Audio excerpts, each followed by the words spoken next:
মেয়ের স্কুল থেকে শিক্ষামূলক ভ্রমণ হিসেবে মুর্শিদাবাদ যাচ্ছি মেয়ের সঙ্গে, মেয়ের গার্জেন হিসেবে।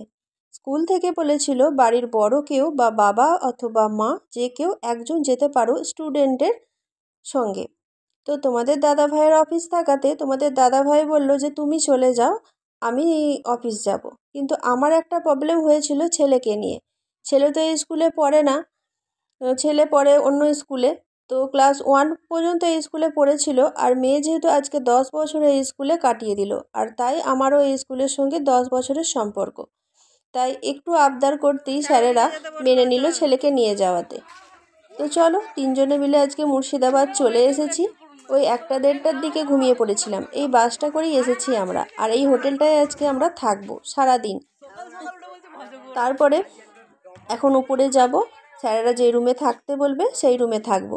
তোমরা ভিডিওটা দেখতে থাকো, আশা করি তোমাদের খুব ভালো লাগবে। আর আমিও কোনো দিন মুর্শিদাবাদ যাওয়া হয়নি, কারণ অনেকবার ভেবেছিলাম যাব আর যাওয়া হয়নি। ওখানকার অনেক মিস্ত্রি কাকু এখানে কাজ করে।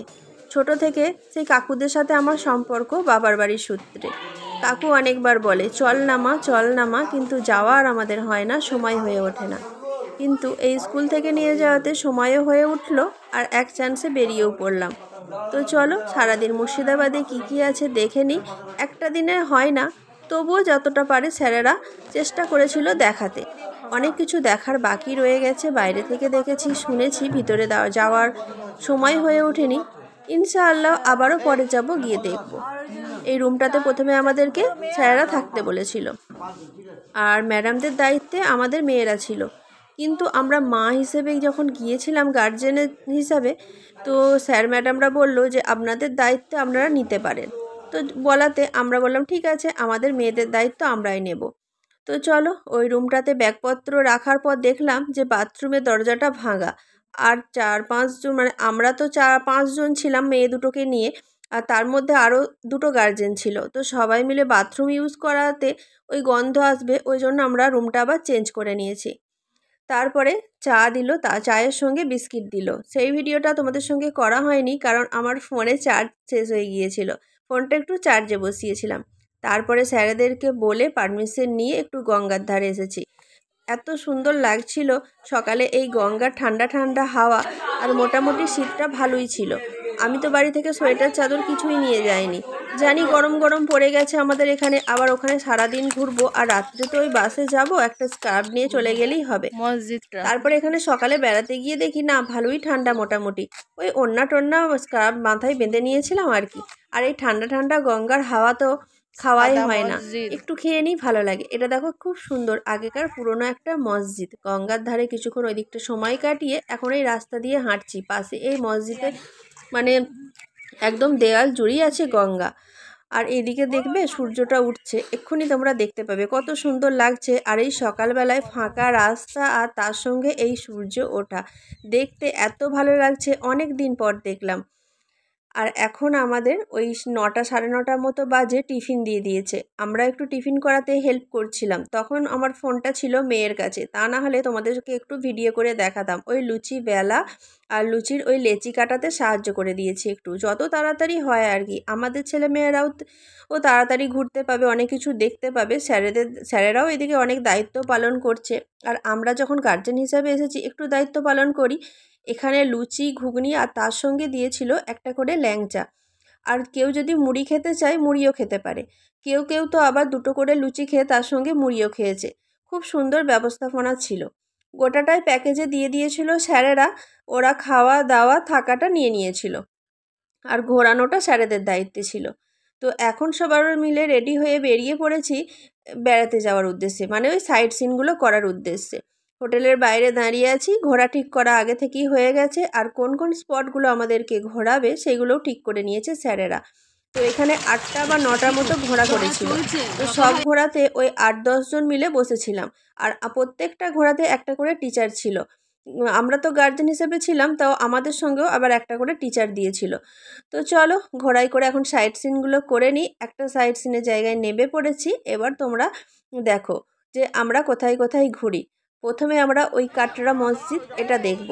তো এখানে রাস্তা পার করে দিচ্ছে, দুদিকে স্যারেরা হাত দিয়ে ওই যে গাড়ি ঘোড়াগুলো যাচ্ছে সেগুলোকে আটকে একটা একটা স্টুডেন্টকে পাস করেছে। এবার লাইন দিয়ে স্যারেরা ঢোকাচ্ছে। খুব ভালো লাগলো আমাদের এই ভ্রমণটা করে। স্কুলের সঙ্গে গিয়ে যে এত আনন্দ করা যায় আগে জানি না। যেখানে দাঁড়িয়ে আছি একেবারে মসজিদের ব্যাক সাইডে দাঁড়িয়ে আছি, আমরা এই মসজিদের পেছন দিকে দাঁড়িয়ে আছি। মুর্শিদাবাদের অন্যতম শ্রেষ্ঠ হিস্টোরিক্যাল প্লেস হচ্ছে কাটরা মস্ক। আমরা ধীরে ধীরে এই মসজিদের একেবারে ফ্রন্টে চলে যাব। ওখানে 14টা সিঁড়ির নিচে চিরসাহিত্য আছে বাংলা, বিহার, উড়িষ্যার প্রথম স্বাধীন নবাব মুর্শিদ কুলি খান। তিনার বুকের উপর দিয়ে মারিয়ে যেতে হবে, বাঁধে কোনো রাস্তা নেই। এখন প্রশ্ন হলো, কেন একজন মহান নবাবের বুকের উপর দিয়ে মারিয়ে যেতে হবে? সত্যি কি নবাব মুর্শিদ কুলি খান কোনো মহাপাপ করেছিলেন? আমি পরে বলছি। স্যার, এই সুন্দর গার্ডেন বাগান দেখতে পাচ্ছেন, আজ থেকে 200 বছর আগে নবাব মুর্শিদ কুলি খান আদেশে এখানে সপ্তাহে 2 দিন সবজির বাজার হতো। সে কারণে জায়গাটার নাম হয়েছে সবজি কাটরা মস্ক। এই কাটরা মানে কি? কাটরা মানে বাজার, মস্ক বা বাজার, মার্কেট। এটা একটা আরবি শব্দ। কাটরা মানে বাজার। মিনার দেখতে পাচ্ছেন, ওয়াচ টাওয়ার। একে বাংলায় কি বলা হয়? বাংলায় বলা হয় বুরুজ। বুরুজ বাইরে থেকে যেন কোনো শত্রুপক্ষ এই মসজিদকে অ্যাটাক করতে না পারে 24 ঘন্টা এই গম্বুজের উপরে সৈন্য সামন্ত মোতায়েন রাখা হতো। এবং ভোরবেলা মুসলিমগণেরা আজান প্রদান করতেন এবং যে সমস্ত মুসাফিরগণ দূর দূরান্ত থেকে এই মসজিদের ভেতরে কোরআন পাঠ বা নমাজ পাঠ করতে আসতেন, তিনাদের থাকা খাওয়ার ব্যবস্থা ছিল এই নিচের একতলা আর উপরের দোতলা। এগুলোকে বলা হচ্ছে মুসাফির খানা বা গেস্ট হাউস বা ছাত্রাবাস। ইন এ ওয়ার্ড, আজ থেকে প্রায় 300 বছর আগে এই কাটরা মসজিদটা একটা ইসলামিক লার্নিং সেন্টার হিসেবে ব্যবহৃত হতো, ইসলামিক শিক্ষা কেন্দ্র। আচ্ছা স্যার, দেওয়ালের গায়ে তাকিয়ে দেখুন যে ইংরেজি লেটারের উল্টো টি দেখা যাচ্ছে। এই পুরো মসজিদের চারিদিকে তাকাবেন, এই উল্টো টি পরিলক্ষিত হবে। এর কারণ হলো, আজ থেকে প্রায় 300 বছর আগে কোনো বিদ্যুৎ বা কোনো কারেন্ট ছিল না, তাই কোনো উৎসব অনুষ্ঠানে নবাবেরা সোনার প্রদীপ জ্বালিয়ে পুরো মসজিদকে আলোকিত করে রাখতেন। আর এই দরজাগুলো নিচু করার কারণ হলো, কোনো মন্দির বা কোনো মসজিদে প্রবেশ করতে হলে মাথা নত করে শ্রদ্ধার সঙ্গে প্রবেশ করতে হয়, সম্মানের সঙ্গে প্রবেশ করতে হয়। আমি আগে যাব, ধীরে ধীরে আসবো। স্যারেরা এই মসজিদ সম্পর্কে জানবো বলে, স্যারেরা যদিও জানে তবুও স্টুডেন্টদের ভালোভাবে বোঝাবার জন্য একটা গাইড নিয়েছিল। তো গাইডের কথাটা তো এতক্ষণ তোমরা শুনলে, তার সঙ্গে আমিও শুনেছি, তাই আমার আর ভয়েস দিয়ে আমার কথা তোমাদেরকে শোনায়নি। এখন মসজিদের উপর দিকে যাচ্ছি, আর বাচ্চারা আগে যাচ্ছে, আমরা স্যারেরা, আর তারপরে আমরা পিছনে। এখানে যে উদ্দেশ্যে আসা, বাচ্চাদেরকে শোনানো, দেখানো, ইতিহাস সম্পর্কে জানানো, ওদেরই আগে জানা দরকার। আমরা তো জেনেছি, আমাদের সময় পার হয়ে এসেছে, এখন আমরা পিছনে থাকাই ভালো। এখন মসজিদের উপরে উঠে পড়ছি, গাইড আবারও কি বলছে তোমরা শোনো। মানুষ একসঙ্গে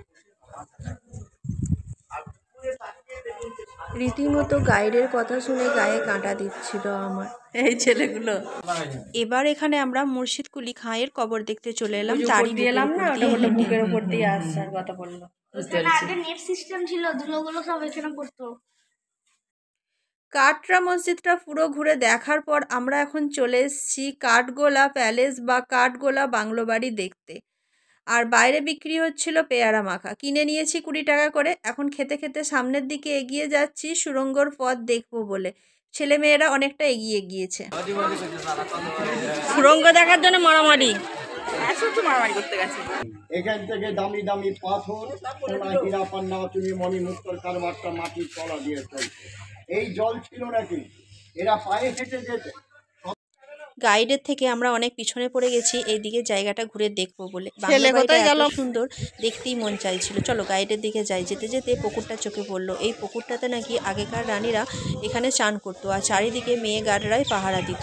আর এই পুকুরে মাছ চাষ করতো। সেই মাছ এরা কখনো ধরে খেত না। এই মাছেদের মধ্যে 2টো মাছকে সোনার নলক করিয়ে রেখেছিল, যে নোলকগুলো পরিয়ে রেখেছিল সেই মাছগুলো একটা সময় অনেক ওজন হয়ে যাওয়ার ফলে মাছগুলো মারা গিয়েছিল। আর এই যে দেখো পুরো প্যালেসটা, ভিতরে মিউজিয়াম আছে, মানে রাজা রানীদের ব্যবহারকারী জিনিস যেগুলো দেখেছি কিন্তু ভিডিও করতে পারিনি, অ্যালাউ নেই বলে। তো চলো মাছের সমাধিস্থান যেখানে আছে সেটা দেখে নিই। মাছগুলোকে এখানে কবর দেওয়া হয়েছিল আর তার সমাধির চিহ্ন হিসাবে এভাবে দুটো মাছের মূর্তি করে এভাবে রাখা হয়েছে রান্নাঘরের ঠিক সামনে। পিছনটা ওদের রানীদের রান্নাঘর। কত বড় রান্নাঘর, তাহলে কত লোকের না বান্না হতো এখানে, সেটা দেখেই বুঝতে পারছি আমরা। চলো গাইডের কথা শুনি। ইসলাম ধর্মের পীর বাবার বাড়ি, এরা জৈন ছিলেন বলে এটাকে বলে দাদা বাড়ি। ওরা গুরুজিকে দাদাজি বলে, এটা ওদের গুরুজির ঘর, তাইকে দাদা বাড়ি বলে। বর্তমানে এই ঘরে রয়েছে ওনাদের গুরুজির পায়ের ছাপ। মাহি আর মাহির বান্ধবী এখানে মীরাবাই যেখানে ডান্স করতো সেই জায়গাটা দেখে ফিরছে। আমরা দূর থেকেই দেখলাম। পিছনে ছিল ফুলের বাগান, খুব সুন্দর জায়গা। কোনো জায়গাটায় যে সুন্দর নয় বলতে পারবো না। এখন আমরা মন্দির দেখতে যাচ্ছি জৈনদের। তো জৈনদের মন্দিরটা বাইরে থেকেই দেখে নিয়েছি, এবার প্যালেস থেকে বাইরে বের হব। তো চলো অন্য একটা জায়গায় আবারও ঘুরতে যাব। আর এই যে ফেরার পথে এই মাছগুলোকে খেতে দিচ্ছে আমাদের ছেলে মেয়েগুলো। মাছগুলো দেখতে কত সুন্দর লাগছে না? এখন আমরা চলে এসেছি জগৎ শেঠের বাড়ি দেখতে। বিকালে 3:30 মতো বাজে। দুপুরে খাওয়া দাওয়া করে এখন ইমামবাড়া আর হাজারদুয়ারি দেখতে যাচ্ছে। পায়ে হাঁটা 15 মিনিটের পথ হোটেল থেকে। পৌঁছে গেছি ইমামবাড়া আর হাজারদুয়ারি গেটের সামনে। টিকিট কাটছে স্যারেদের আর আমাদের গার্জেনদের আর 9-10 ছেলে মেয়েদের। তো টিকিট কাটা হয়ে গেছে। এখন দেখো বাইরে থেকে ইমামবাড়াটা দেখছি, কারণ ভিতরে ঢোকার অ্যালাউ নেই। এটা মহরমের সময় খোলা হয় আর ইমামবাড়ার সামনে মেলা বসে। হাজারদুয়ারিটাও দেখা হয়ে গেছে। ওই যে ভিতরে তো ফটোগ্রাফি বা ভিডিও অ্যালাউ নেই, করতে পারলাম না। খুব সুন্দর লেগেছে, খুব ভালো লেগেছে। ইনশাআল্লাহ আবারও যাওয়ার ইচ্ছে আছে। এই কামানটা দেখতে পাচ্ছ, এই মুহূর্তে আমি নামটা ভুলে গিয়েছি, বলতে পারছি না। আর পিছনে যে মসজিদটা দেখতে পাচ্ছ, এই মসজিদটা হচ্ছে মদিনা থেকে মাটি নিয়ে তৈরি করেছিল তখনকার নবাব। তারপরে সন্ধ্যা হয়ে গেছে, আমরা এখন মতিঝিলে চলে এসেছি। মতিঝিল পার্কে কিছুক্ষণ সময় কাটিয়ে তারপরে হোটেলে ফিরবো। এখানে মিউজিকের সাথে সাথে এই ফোয়ারাগুলো হচ্ছিল, দেখতে খুব ভালো লাগছিল। আমি মিউজিকটা দিতে পারিনি, কারণ হচ্ছে কপিরাইট ক্লেমের ভয়ে। সুন্দর একটা বাঁশির সাথে মিউজিক বাজছিল আর তার সঙ্গে এই ফোয়ারাগুলো তালে তালে এইভাবে নাচছিল। খুব সুন্দর লাগছিল। সন্ধ্যাটাও সময়টা খুব ভালোই কেটেছে।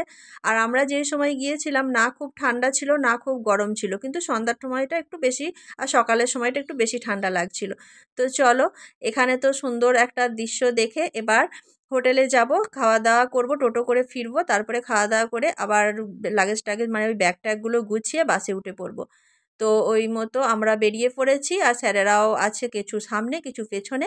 তো ভিডিওটা আজকে আমি এখানেই শেষ করব। তোমাদের কেমন লাগলো অবশ্যই কমেন্ট করে জানাবে। ভিডিও ভালো লাগলে like share comment and subscribe করে পাশে থাকবে। যারা ফেসবুক পেজ থেকে দেখছো পেজটাকে ফলো করে দেবে, ইউটিউব চ্যানেলটা সাবস্ক্রাইব করে দেবে। সবাই সুস্থ থাকবে, ভালো থাকবে।